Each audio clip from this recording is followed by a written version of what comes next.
waxaa jira waxyaabo badan aan sameyn jiray oo aaminsan in aan bas sameeyo laakiin dadka dhan ay sameyn jireen balse aan gadaal ku ogaaday. Number 1 markuu qofa isoo wacay aan garanaynin lambarkiisa waxa ku qoran jiray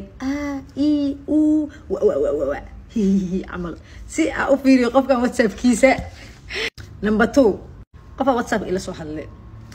numberka qofkaas ima save gareysno message-ka qofkaasna inaan furo marabi waxaana rabaa inaan profile-ka qofka u saaran aan arko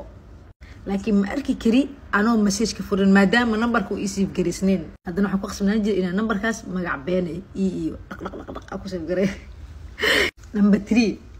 qofa isla sheekaysateen waxaa rabtaa qofkan habeen waaye inaa fiiriso qofka online miya mise qofkan online ku ka baxo wasaaxba dhibica u qoray dhash waa dire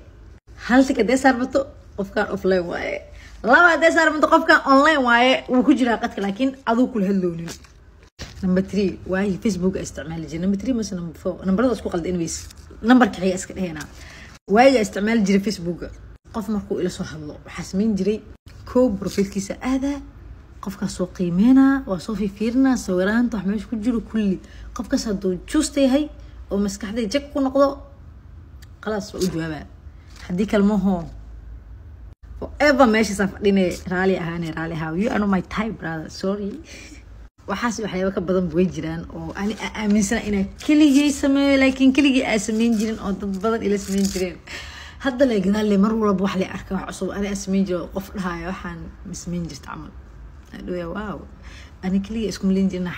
xariifintu way badnaayeen